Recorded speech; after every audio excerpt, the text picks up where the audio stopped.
Bueno, buenas noches.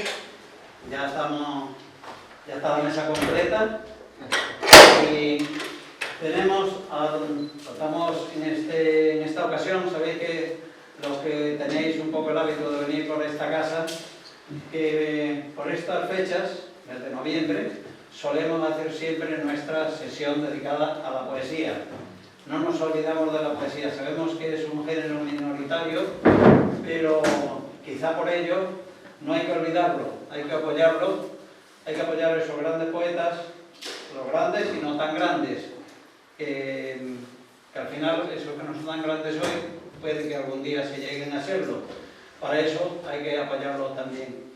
Y ese género, decía, que seguramente es el que nos hace a todos, contribuye a hacernos a todos un poco mejores. Hoy contamos aquí con, en este caso sí, dos de los grandes, Rosa Romojaro y Rafael Ballesteros.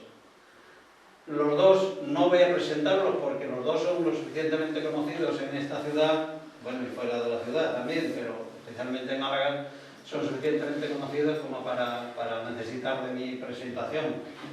Pero por si acaso hay algún despistado, bueno, simplemente decir que los dos son o han sido, bueno, yo he sido también formador, he sido profesor, pero que hemos sido profesores de alguna manera, seguimos siendo, ¿no? Eso es como los médicos, eso es. Pues ellos son, pues eso, del gremio de la educación. En el caso de Rafael, además, por partida doble, porque no solamente como profesional de la educación en las aulas, sino que además él ha sido político, ha estado en el Congreso por el espacio de unos 10 años, el Congreso de los Diputados, presidiendo incluso la Comisión de Educación y Cultura en el Congreso de los Diputados, ¿no? Por lo tanto, estamos hablando de dos personas, no solamente, lógicamente, muy cultas y grandes poetas, sino además dos personas muy comprometidas con todo lo que es el ámbito social. Si serán comprometidas, que se han comprometido hasta venir aquí esta tarde a mi casa. Así que creo que eso lo dice todo. Pues ya sin más preámbulo, decir que el orden va a ser tocarán las dos intérpretes, Pilar Martínez a la flauta, que en principio no estaba, bueno, en el programa, pero que generosamente se ha incorporado también, formando dúo en 3 piezas con Mariló Romero, que es una gran chelista. Ambas dos conocen ya esta casa, ya han participado en algunas otras actividades y quiero agradecerles muy vivamente que de nuevo se presten también a colaborar en esta actividad. Así que ellas interpretarán, empezará el acto con 2 interpretaciones suyas, para a continuación Rafael leer el primer bloque de su poesía, a continuación Rosa, de nuevo ellas interpretan 2 partituras, vuelve de nuevo Rafael a leer, a continuación Rosa, y terminan ellas de nuevo con 2 partituras.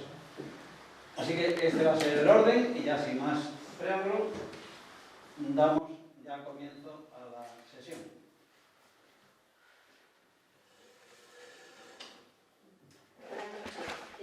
Querría decirle el nombre de cada pieza que vamos a interpretar, si no vamos a empezar con el aire de la suite número 3 de Juan Sebastián Bach. Evidentemente, un arreglo para las dos, pues para cuarteto de cuerda.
lengua castellana, ¿verdad? Y un ejemplo fundamentalmente, como intenté recoger en el último poema que escribí y que cerraría el libro, el hombre que, escribiendo maravillosos poemas, maravillosos sonetos, hasta los 50 años, 50 y tantos, en esa edad considera que todavía la lengua que expresa esa maravilla de esos poemas es corta y pequeña, incluso miserable. Precisamente la lengua que para muchos es el culmen de la lengua castellana. El siglo XVII acababa de escribir Cervantes el Quijote y estaba escribiendo, había escrito Garcilaso y estaba escribiendo Mateo Alemán y Quevedo, sus prosas, el castellano más hermoso que ha existido en el mundo, ¿no? Estaba en ese momento escribiéndolo Góngora en sus sonetos y sin embargo le pareció estrecho, incluso miserable, e intentó hacer una explosión de lenguaje, otro lenguaje. Este ya no me sirve, este me queda pequeño, ¿no? Y ese esfuerzo extraordinario es el de también, naturalmente, un extraordinario poeta. Entonces yo quise rendirle un homenaje y conseguí hacer de Góngora un personaje en los poemas, ¿no? Y el primer poema del libro es este que voy a leer y que empieza con su muerte, ¿no? Para que tenga sentido todo el libro de que es una persona que ha muerto ya, ¿no? Todo el resto es vida hasta la muerte que se cierra, ¿no? Cerrar el último poema con el primero. De manera que este es el primer poema, que es el de la muerte de Góngora. Hay dos o tres expresiones que quizás merezcan la pena aclarar o recordar. Góngora, al final de su vida, que fue una desgracia tras otra, al final estaba casi ciego y absolutamente arruinado, absolutamente. El poco dinero que tenía, que podía reunir vendiendo algunos muebles que le tiraban y tal, inmediatamente o poco más tarde se lo gastaba en el juego, que era su castigo durante toda su vida. Y tenía dos criados, sin embargo, lo que se llamaba entonces en el 17 criados de caridad. Es decir, eran personas que acompañaban a la persona a la que servían, pero solamente era por la comida que le podían dar y por un sitio donde meterse. Se llamaban criados de caridad. Por tanto, cuando hago referencia a algún criado de caridad, es eso. Y después hablo de guardamecí. Guardamecí, saben ustedes que era un trabajo de los mudéjares, de los árabes, de los que quedaron en territorio ya cristiano, claro, y que consistía en el tratamiento de la piel de una cabra o de un macho cabrío, muy meticuloso y muy complicado. Y después el guardamecí tenía un baño de plata y sobre ese baño de plata se incrustaban diferentes valoraciones, ¿no? Y una de las pequeñas riquezas que le quedaban a Góngora, quiero decir aquí, es un pequeño trozo de guardamecí que tenía un poco de plata y que estaba agonizando y todavía lo tenía en el puño cerrado, ¿no? Como guardándolo, como última moneda que tenía por la que cambiar algo, ¿no? Y naturalmente cuando dice a lo divino, quiere decir, como ustedes recuerdan del bachillerato seguro, es que desde el siglo XVI fundamentalmente, pero también todavía en el 17, aquello que tenía acierto literario y éxito literario, como un Garcilaso, como un Juan de la Cruz, o como tal, siempre que tenía un matiz pagano, lo convertían los que querían convertirlo, claro, a lo divino, es decir, que en vez de ser un poema amatorio a una persona determinada, era a Dios o a la Virgen y tal. Y entonces hay una referencia a lo divino aquí, y quiero que ustedes también se sitúen en el poema teniendo ese matiz comprendido. Bien, paso a leer. Cuando entré, estaba todavía tintineando el jarrillo de latón que vuesa merced había tirado a la rinconada junto al velón. Estaba echado como un niño, con camisa blanca de lienzo y calzas de lana, sobre una cama de cordeles, a su vientre plegadas sus dos piernas. También de lienzo, sus colchas le llegaban a sus labios. Dos pebetes de pliegos humeaban pegados al ventanal. Olor a tomillos daban 3 velas al cabezal. Tenía 3 ventosas de vidrio, una de seca y de sajadas 2. Ya traían en sus bordes pellejo y carnes, sangre y los rastros del humor de sequedad. Sus 2 manos en sus puños sobre la almohada alzados. El físico dijo al irse: está expacto y postergado. Recen a María Santísima, la Madre que espera arriba, y a San Rafael Arcángel, plañidero del Dios Padre. No otra cosa que suspiros le quedan por entregarnos a su corazón doliente.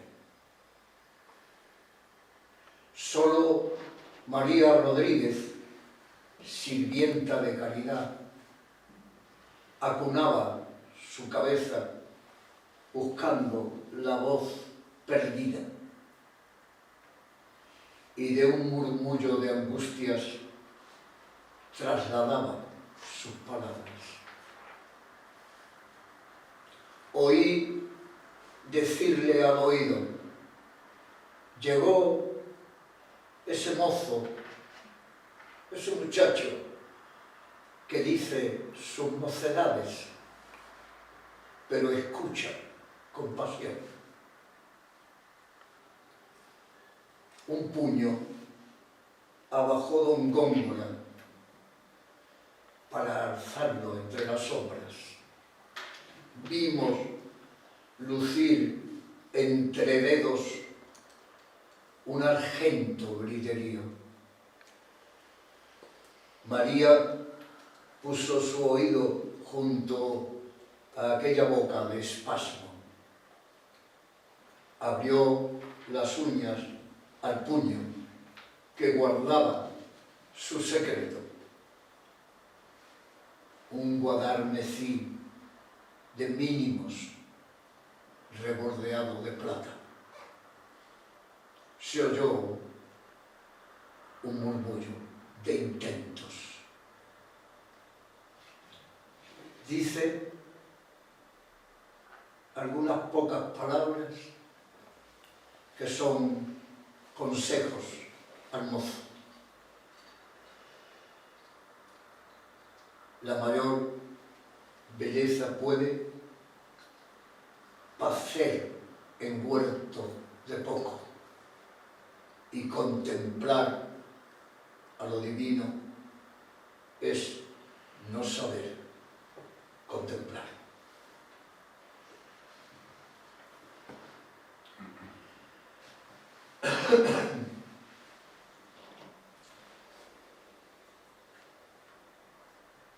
El segundo poema hace referencia a Larcón, que si ustedes visitan la mezquita, está al lado de la iglesia del pequeño altar dedicado a San Bartolomé, la capilla de San Bartolomé, donde él quería estar enterrado, y luego lo sacaron y después lo pusieron otra vez. Y al final, según parece, está en un arcón de metal y de mármol, hecho por un mudéjar también, donde están sus cenizas, sus huesos, su arcón, donde él quería, al lado de donde él quería estar enterrado, y estuvo enterrado. No se sabe con seguridad si está en ese arcón realmente, pero es el arcón al que yo me refiero. Ese arcón lo convierto en el arcón de Pessoa, donde saben ustedes que Pessoa estuvo toda su vida, que no publicó prácticamente ningún poema, escribiendo continuamente, y todo lo guardaba en un arcón, con desorden absoluto. Todavía los investigadores murió en el año 33, están buscando inéditos en el arcón y ordenando los textos, ¿no? Y ese arcón es también el que yo lo confundo con que donde van a estar sus cenizas están también los poemas del propio Góngora.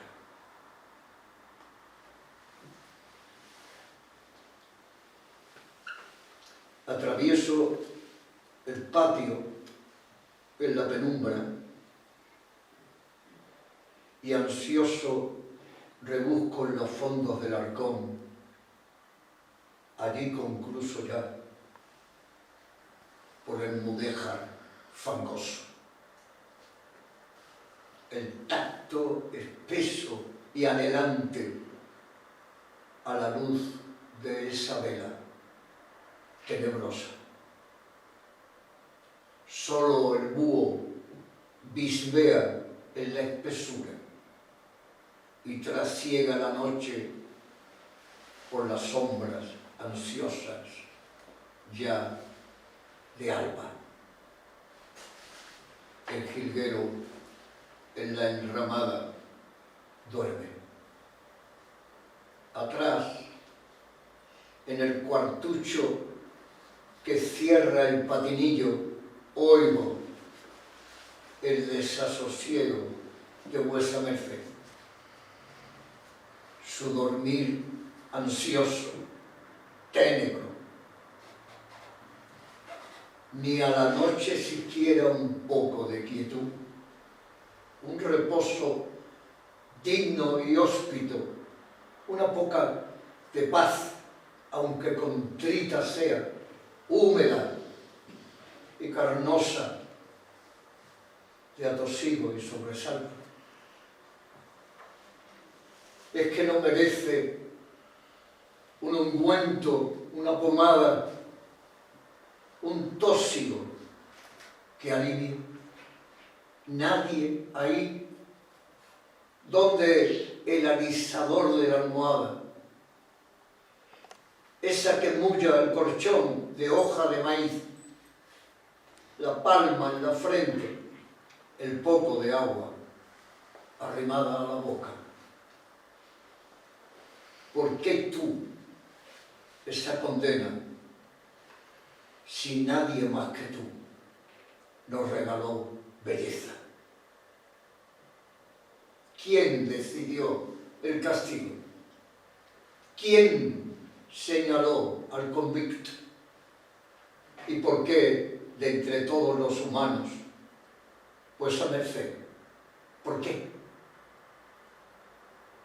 ¿Por qué el que dio tanta luz al mundo, fulgor tan alto, esplanadas tan hondas y ligeras, valles de restello y llama, quedó casi ciego, torpe de andar, necesito de todo, con tan poco para tanto? Muchas gracias.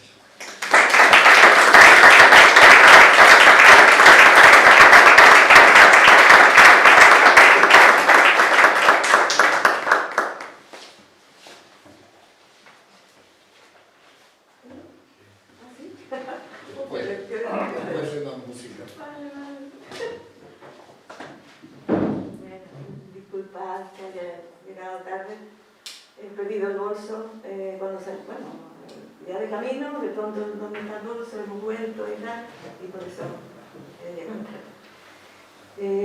Quiero agradecerle a Suso la posibilidad que me da de estar aquí con todos ustedes, al lado de mi amigo de 40 y tantos años, ya llevamos de amistad, ¿no? Mucho. Estoy contenta de estar aquí entre todos ustedes. Y hace unos días he estado en un pueblo de Málaga que se llama Alameda, en un recorrido de estos que hace el Carmen. Se llamaba Encuentro con la Autora, y son en las bibliotecas, y bueno, el público casi todas mujeres, mujeres que se notaba que no tenían grandes estudios, pero amigas totalmente de cultura. Y me había avisado la bibliotecaria, que era un poquito adulta, me había avisado, ¿qué vas a leer? ¿Solo poesía? Y digo, bueno, puedo leer otras cosillas también y tal. Pero es que resulta aburrido. O sea, que yo iba con esta angustia de pensar que la poesía le iba a resultar aburrida. Y entonces ya siempre empiezo diciendo que yo era muy barroca cuando comencé, que tenía 2 líneas, una más barroca, probablemente para atenuar un poco, por pudor un poco, de una poesía erótica que iba haciendo, y lo descubría o bien con el símbolo o bien con el barroco. Y por otra parte, paralelamente, una línea más esencial y tal, para ver por dónde ir en la lectura, empecé queriéndoles leer el poema un poquito más simbolista, un poquito más oscuro. Los voy a leer ahora.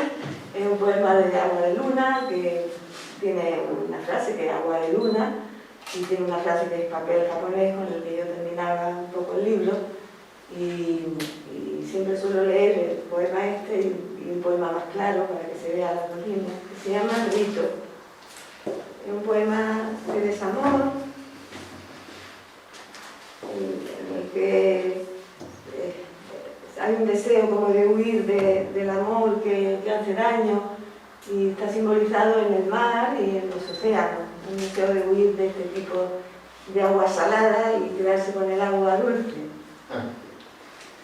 Bañarse en este río y ungir la piel de almizcle, desnuda de la sombra, que queda como un lienzo deslizado en la orilla, tiene efectos de láudano, de opio de amapolas, lasitud del olvido, agua dulce acotada por una sola imagen.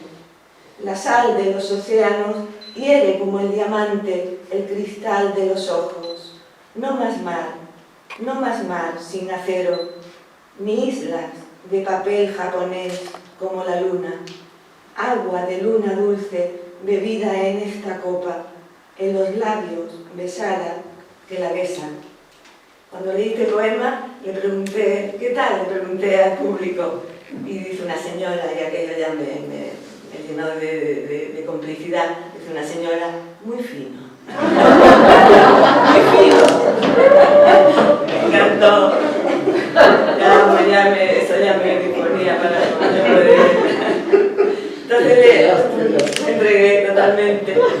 falta de leerle un haiku, pero bueno, lo voy a leer, un pequeño haiku. Narciso, Narciso.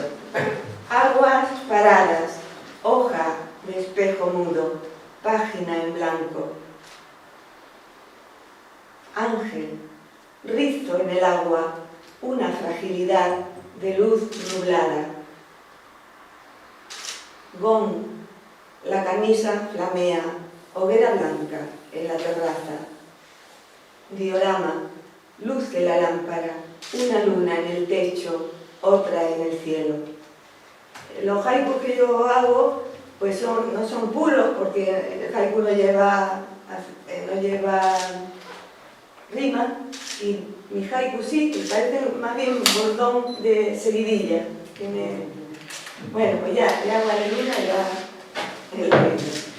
Agua de Luna es misceláneo, recoge lo que yo... Bueno, recoge parte de lo que yo venía escribiendo, es un libro del 86, creo que es, del 85, del 86. Había publicado en plaquet, había publicado en cuadernos, en homenaje, y recoge todo esto, alguna serie nueva, y luego escribo ya un libro. Aunque ya hay algo de desasosiego en Agua de Luna, había más júbilo, más plenitud. Y cuando escribo el siguiente libro, que es La ciudad fronteriza, pues es un libro mucho más unitario, pero es un libro como del desarraigo, del desahucio, del vacío.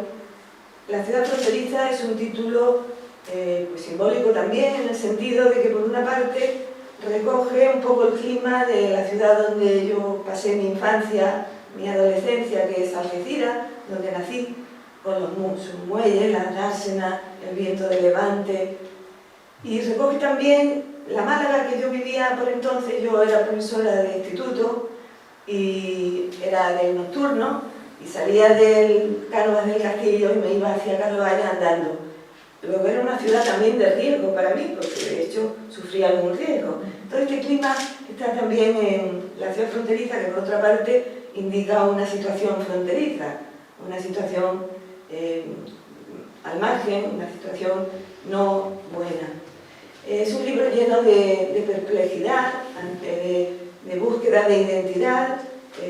Yo que siempre quiero escribir algo esencial, la vida me puede, y acabo, de la forma que sea, intentando expresar pues la situación en la que vivo. ¿Por qué no decirlo? Y la ciudad fronteriza era una situación vital que yo vivía entonces. Voy a leer un poemita que es el más perplejo de todos. Error.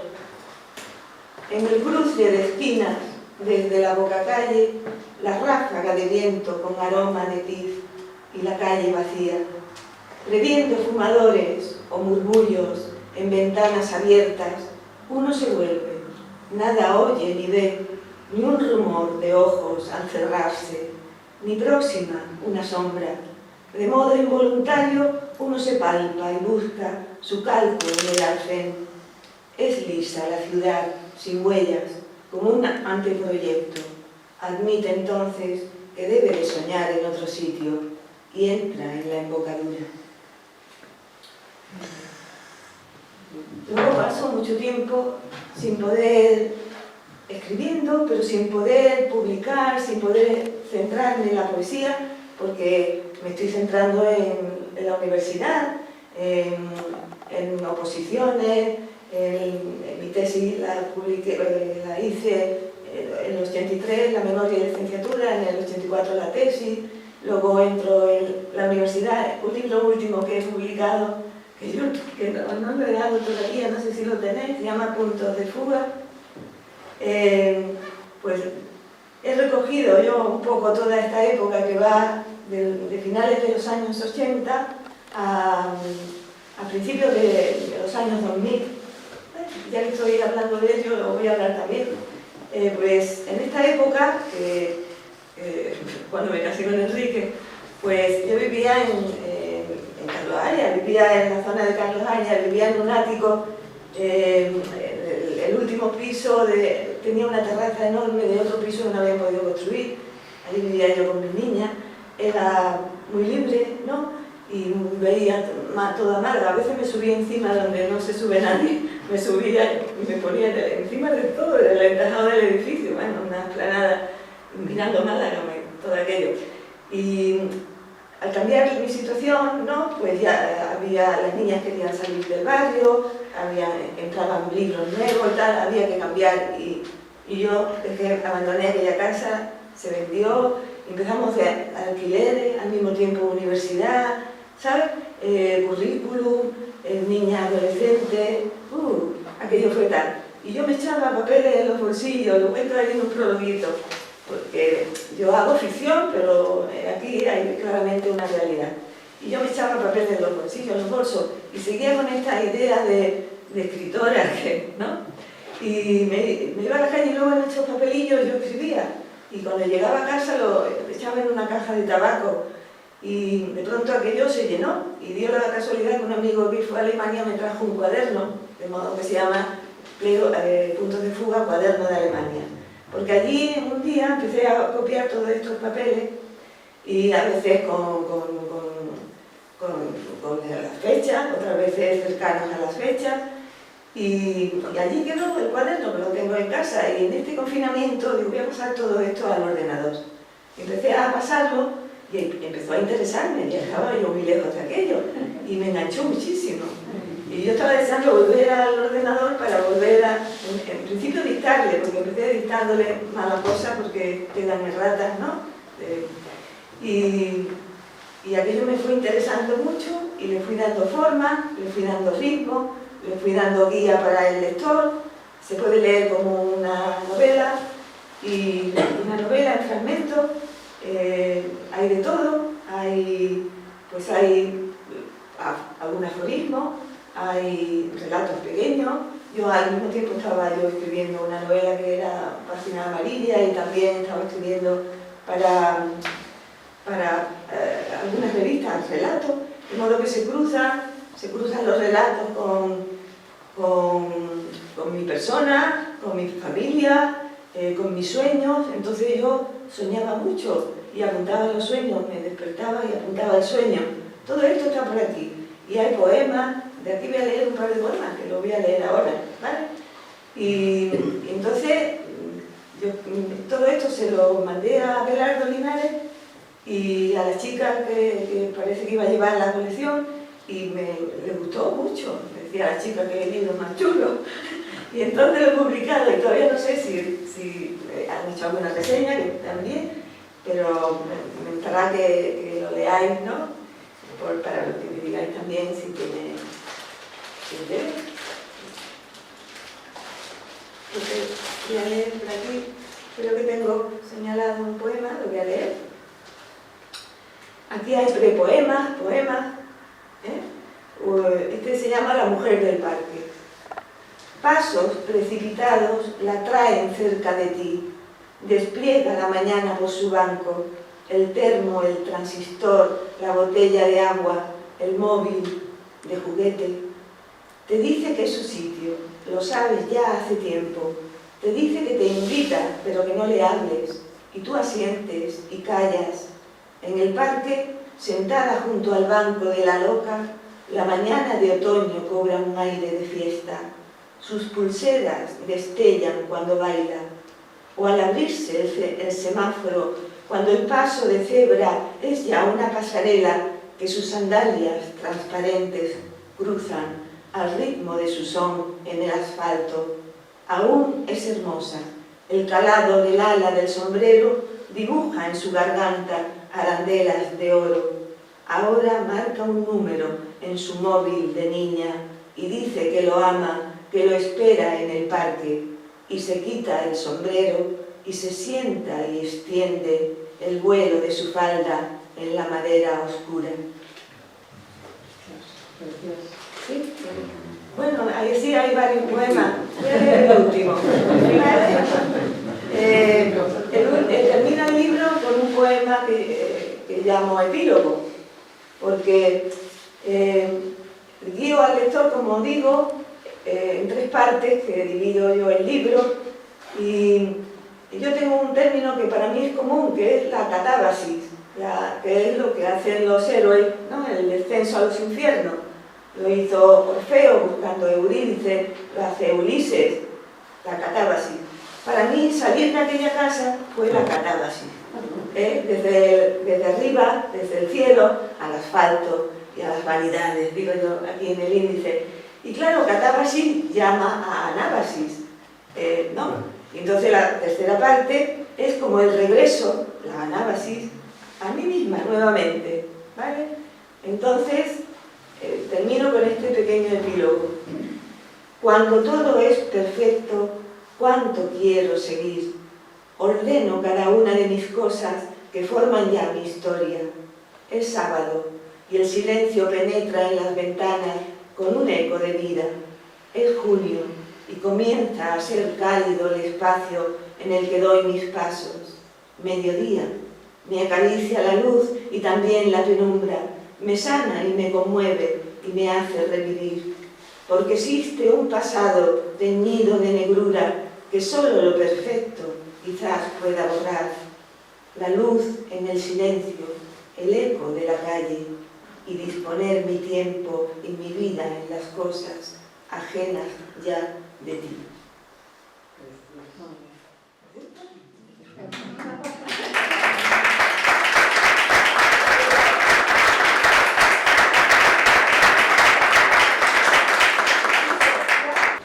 El canto de los pájaros, una canción popular catalana que hizo famosa el violonchelista Pau Casals.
está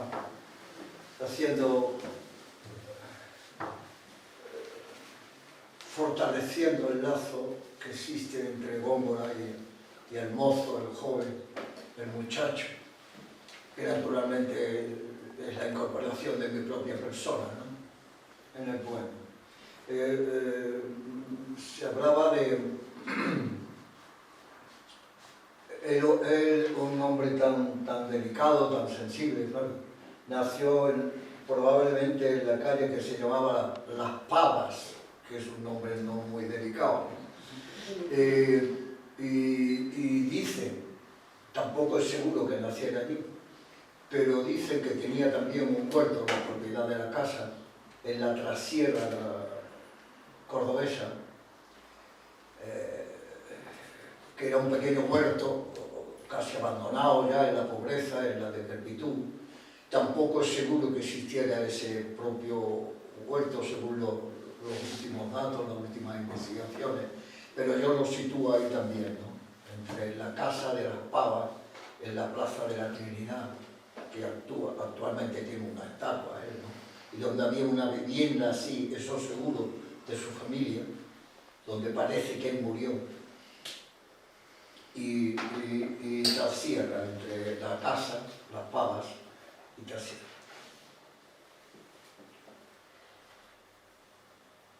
Todavía noche y mañana juntas, sin calzas,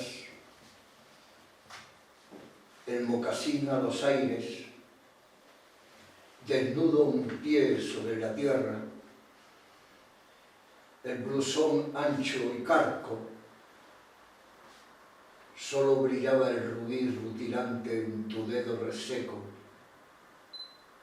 Leonor, Leonor, madre mía, ingrávida y ascendida. La otra mano, sobria y temblorosa, sobre el apostadero del frailuco sillón, tonsa las uñas y filosas, estático, mirando, casi ciego, hacia la luz que verbera en el huerto. Vuesa merced pregunta, cuando me vio en mi misma sombra por el huerto, y el tapial está por caer, don Góngora, y el ciruelo perdió su presto y donosuras.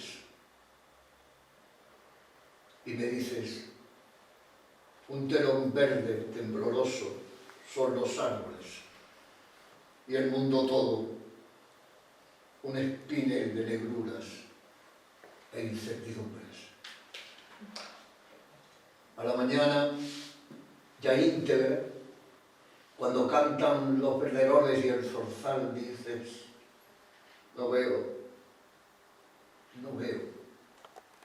la cabeza girada hacia el repecho ardido de almendrillos y avellanos.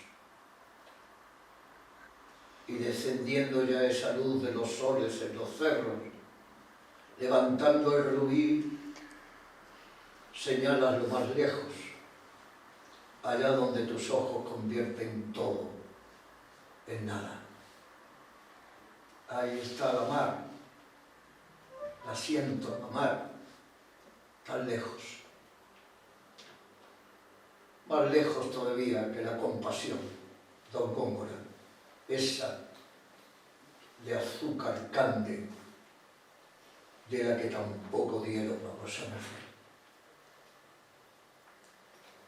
Y sí, ahora cualquiera, y si ahora cualquiera el lautañe o la viola vuela arriba, arriba como la calandria alza, mirabas el flujo de la acequia un tiempo calmo, calmo, y al cabo oí la voz de vuesa merced.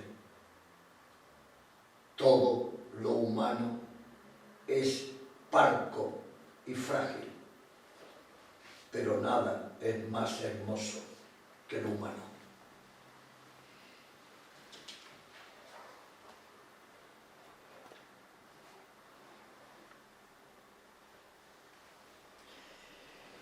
El último poema, el que cierra el libro, que tiene el añadido al que he hecho referencia al principio.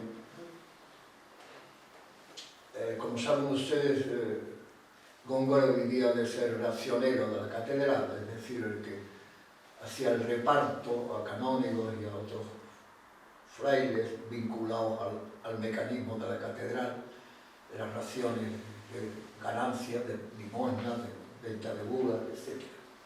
Era un puesto relativamente importante, pero de muy pocos medios económicos y muy poca solvencia eclesial, ¿no? Él intenta ser nada más y nada menos que ser el párroco de la iglesia del rey, la capilla real. Lo es por unos momentos, pero después el fracaso es total y vuelve de Madrid, a donde ha ido y se ha gastado todo por aparentar lo que no tenía. Alquiló un coche que se llamaba entonces, alquiló una casa con cierta prudencia, etc. Y le vino la ruina inmediatamente después. Volvió a Córdoba ya, como dice en un soneto, raspando los zapatos en la tierra para no volver nunca más a Madrid. Es decir, a la busca del poder, a la busca de la salida airosa de su vida, de la última esperanza que tiene.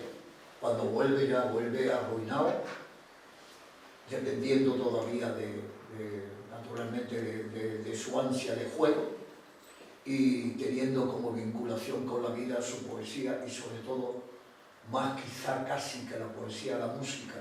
De ahí cuando he dicho en el anterior poema que el laúd y la vihuela es su mundo más preciado. Bien, aquí hago la descripción de cosas que quisiera aclarar previamente. Aquí en el poema se plantea o se sitúa la acción del poema en tres tiempos reales que están en el mismo poema. El encuentro entre el mozo y Góngora, que lo lleva del brazo a la catedral. El encuentro de Góngora con sus propias cenizas, que están en la catedral, en la iglesia de San Bartolomé. Y luego el encuentro de Góngora con la capilla en la que quiso ser enterrado, como he dicho anteriormente, que una familia que compró después la propia capilla lo echó, se convirtió, como he dicho, solamente en un sitio donde guardar las cenizas o los huesos. Pero el San Bartolomé que existía en la capilla, ¿qué era? Él pensaba que era de Rivera, del gran pintor de Rivera, pero parece también que tampoco era de Rivera real, sino una copia de un Rivera. Pero él estaba entusiasmado con ese martirio de Bartolomé, que como saben está casi desnudo, ¿no? Pegado como un castigo tremendo que es entre cruz y torno, en fin, algo terrible, ¿no? Una pintura maravillosa, que él todavía vive con intensidad cuando lo sienta el mozo delante de la capilla, ¿no? Yo pienso que está el mozo, Góngora, las cenizas de Góngora allí y San Bartolomé. Esos tres tiempos están en el poema.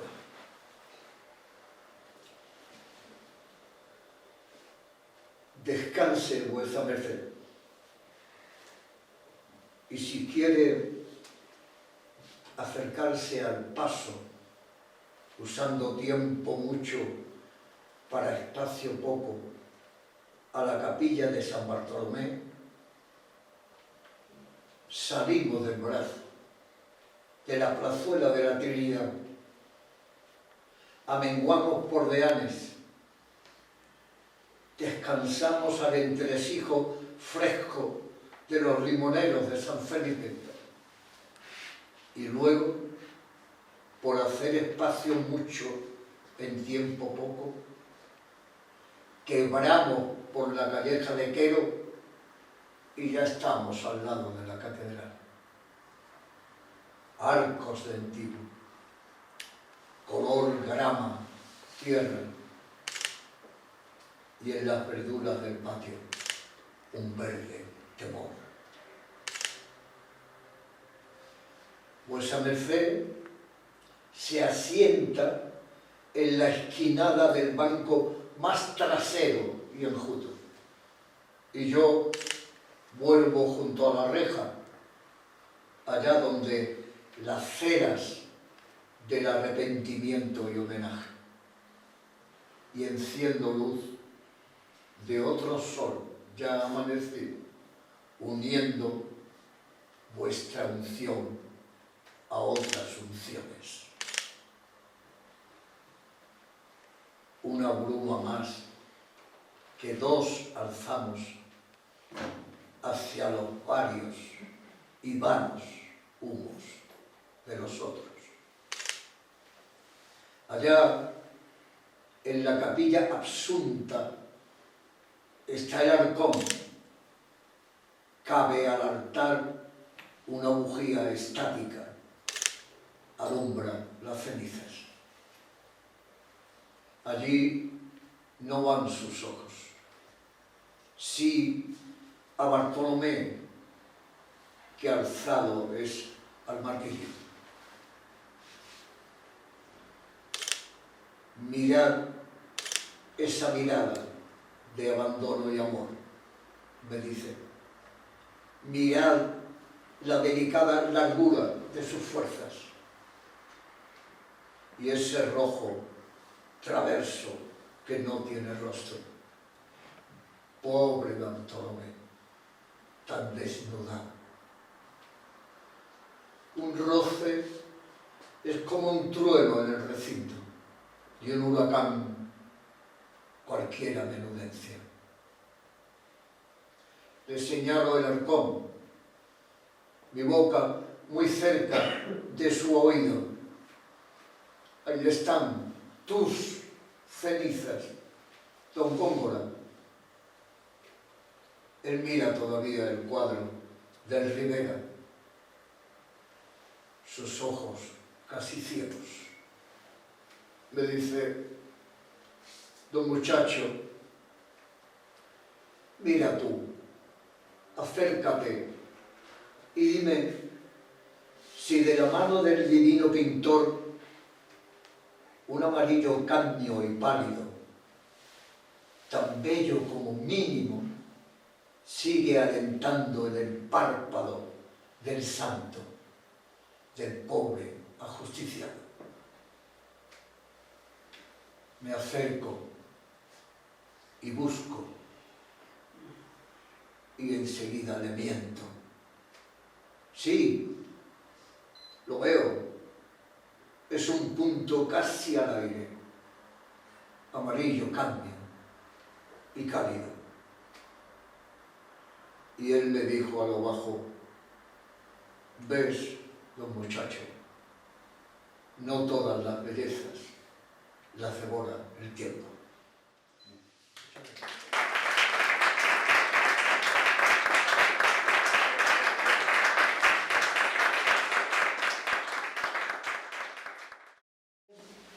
Pienso dar un paso más de lo que había dado, que casi siempre he escrito en verso libre, a veces dándole un verso libre pero medido, muy medido, casi de verso blanco, pero no es verso blanco, porque el verso blanco son endecasílabos, ¿no? Tiradas de endecasílabos, y yo el verso impar, metro impar, pues endecasílabo y trisílabo y pentasílabo, ¿no? Pero siempre un ritmo impar. Y entonces quiero dar un paso más y quiero hacer algo más tradicional, pero sin perturbar mi propio ritmo. Y entonces empiezo a escribir este tipo de poesía y presento un poema al premio Alcántara y cuando me lo dan, pues me pongo muy contenta y sigo con mi libro, ¿no? Que había una costumbre de estos poemitas que ganaban, pues se unían a más poemas y se constituía un libro. Y yo constituyo este libro que se llama Poemas sobre escribir un poema y otro poema. Y este otro poema era el que había ganado y lo voy a leer porque me gusta cuando lo leo. Y es un poema duro porque habla de la muerte. Yo miro las cosas que tengo en el cajón, en los cajones, y pienso qué va a pasar con estas cosas después de cosas que no tienen importancia, ¿no? Y que se las van a tirar a la basura. Como yo acabo de ver en la muerte de mi madre, cuando desmantelamos la casa, que iban en las bolsas grises de basura, iba cayendo todo lo que sale. Y entonces este poema son serpentesio, apenas se nota por el encabaldamiento, que hay rima. Se llama La ausencia. Ya no está aquí, solo quedan sus cosas, aventadas, igual que siembras nuevas, o escondidas, ocultas en añosas, valijas de caoba, como en cuevas, selladas. En la casa se percibe un silencio de imagen sostenida o de agua estancada en el aljibe sombrío de la ausencia. La caída de la luz se demora, se dilata en las manos que esperan y en los ojos que esconden la mirada en la escarlata hoguera del oeste. Son despojos lo que quieren mirar y mientras tanto lloran, calcando ajenos el fulgor de la tarde sin ver, y es rojo el llanto. Alguien abre una puerta y un olor a pétalos marchitos deja paso al recuerdo. Detrás de los cristales la noche se ha instalado en el ocaso y es la hora. Murmullos laterales lo confirman. Lo mismo que un disparo anuncia la salida hacia una meta, de repente se olvida el desamparo y en los ojos se enciende la secreta pasión del movimiento. Todo es prisa. La sala se convierte en un mercado. Se tasa, se comercia, se precisa lo que entrará en los lotes, lo asignado a cada cual. Se busca lo encubierto y se vuelve a llorar porque no exista ni clave ni tesoro. Del incierto pasado de reliquias que a la vista se ofrece, nada importa, ni las fotos del hombre que sonríe desde el puente, ni cartas, ni cuadernos, ni los rotos proyectos de un diario, nada. Enfrente, la luna es una fruta que madura en un árbol y tarda su caída lo que tarda en caer a la basura que las bolsas recogen una vida.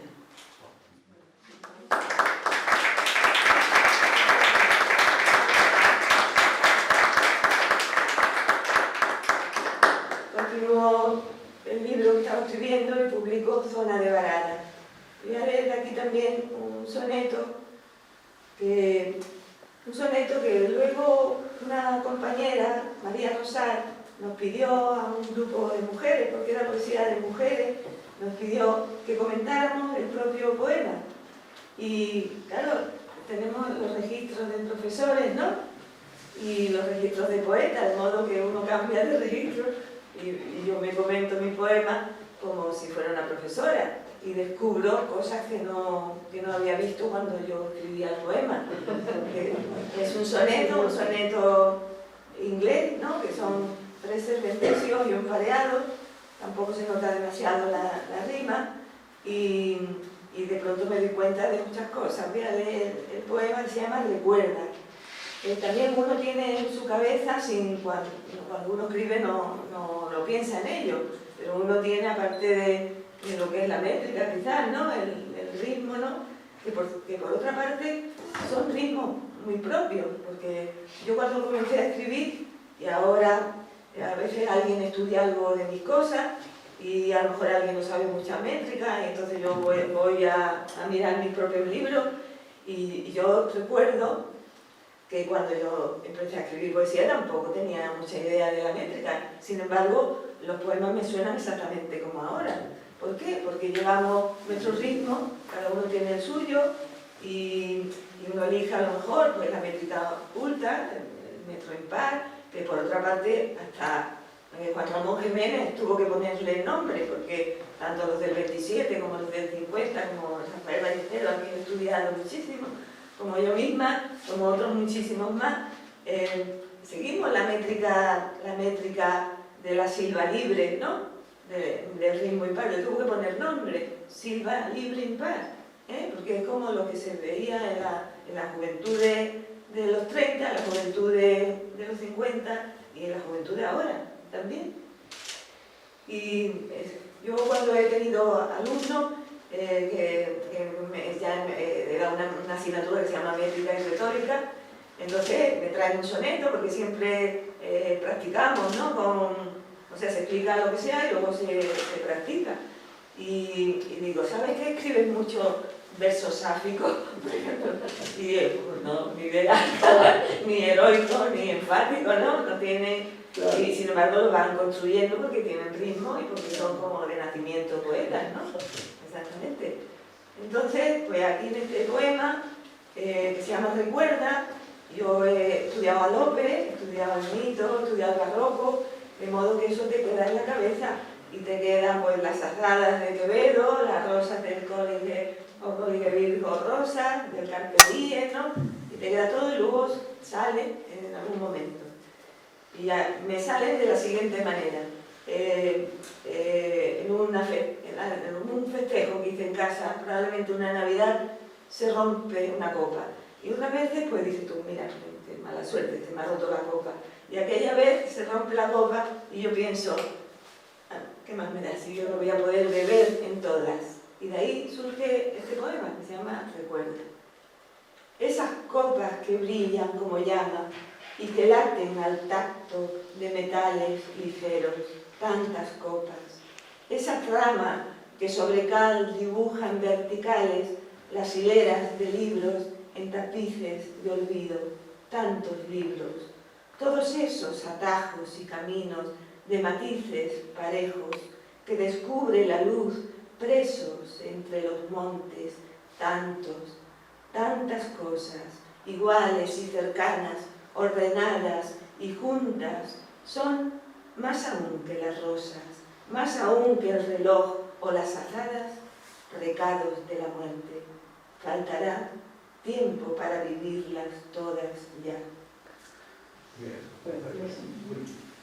Entonces, ¿qué me di yo cuenta cuando hago esto? Porque mis versos van acentuándose en la sexta, ¿no? Todo en la sexta, y de pronto, cuando yo acabo el recuento de todas estas cosas que juntas y cercanas y tal, me recuerdan a la muerte, pues, y juntas son, y ahí hago otro tipo de versos, sin darme ni cuenta, y otras muchas cosas que hay en el soneto que yo no me doy cuenta. De modo que uno cuando escribe, pues no está fijándose en estas cosas.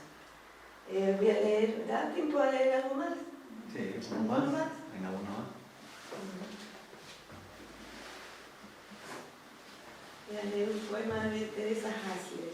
Aquí en este poemario y en el siguiente, y en lo que estoy decidida a escribir, antes me costaba decir yo mucho en los poemas, y utilizo a veces el masculino, ¿no? El extranjero, el caminante, en fin, utilizo masculino, utilizo el impersonal mucho, pero aquí tengo un tipo de construcción figurativa que tiene que ver con la semántica, con las imágenes, con los símbolos, con las metáforas, y aquí de pronto digo, me voy a quitar esta tanta cosa, voy a hacer lo que quiera, voy a decir yo cuando quiera, pero no, les voy y titulo Poemas de Teresa Hasler, o sea, tengo que interponer una especie de heterónimo también muy de Pessoa, ¿no? Y creo un personaje con entidad, en el sentido de que puede ser personaje de una novela, por ejemplo, porque le doy también una historia, aunque no salga excesivamente, aunque yo les regale mis cosas, mis vivencias, ¿no? Pero es un personaje y desde el primer momento incluso tiene una sintaxis propia. Ya no es tanta imaginería figurativa, semántica, de metáfora, sino es más bien como de sintáctica, ¿no? Y aquí ya digo yo, voy a leer un poema que tiene que ver con la casa de mis padres, ¿no? Que le llamo la casa de los sueños, porque es la casa que suele salir de los sueños. Ya no existe la casa, igual que no existe el pasado. No es posible adentrarse en los cuartos vacíos, en las salas vacías. Llegan ecos, siluetas. Ahora son escombros. ¿Son escombros? Son nada. Quizás aquella puerta, la cancela, se abra en el umbral de un convento escondido. Quizás aquel balcón acote algún parterre en un jardín cerrado. O quizás las columnas vuelvan a ser columnas de algún atrio. O nada, nada, y todo esté en el viento. En el viento, como polvo o ceniza, en mí que estoy ante el papel y escribo su memoria. En el papel, me emociono, en el papel, la casa nuevamente, debajo de este trazo, en el poema, en lo que no refleja, en este negativo que no sale a la luz, en la noche del sueño.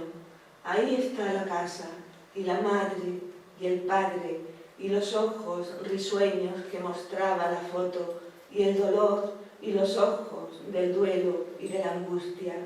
La casa, Anet la oscura, Rosalía la blanca, la piel ocre de Lucas, el abrigo amarillo de Isabella, la puya de la hermana, el hermano distante, el mueble de la radio, la cumbre del tejado, el miedo del pasillo, la niña que se ahorcó con la cuerda de esparto en el metal saliente, y aquel hombre que entró para quebrar la vida, en mi sueño, en mi noche, en lo perdido, ahí siguen estando, aquí, ahora, luego.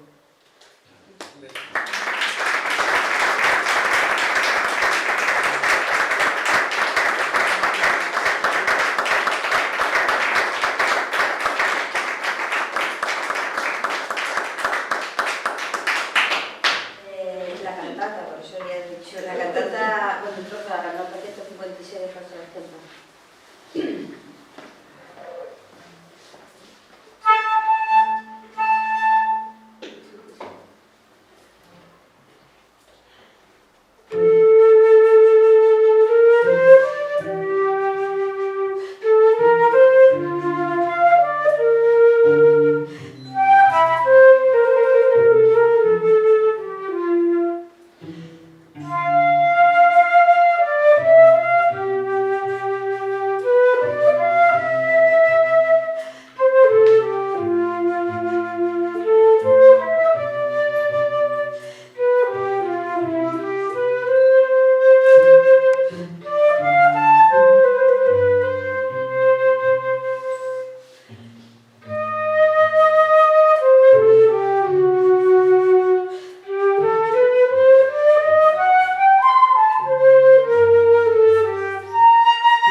Y ya para finalizar, vamos a tocar una pieza que se llama Canción de Amor y es de es Anónimo Español.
Muchas gracias a los intervinientes, a los poetas, Rafael, Rosa y a los dos intérpretes, Mariló y Pilar. Ha sido un placer contar con vosotros. La cultura a veces pues tiene estas servidumbres que unos pues nos tenemos que apoyar con otros para poder hacer cultura, dado que aquí, como sabéis, no contamos con ninguna subvención y por lo tanto ni nosotros digamos beneficiamos de nada con esto, simplemente que nos gusta compartir esa cultura y para eso pues hay que contar con gente tan generosa como los que hemos tenido esta noche con nosotros, lo cual es muy de agradecer. Así que muchas gracias a vosotros. Gracias.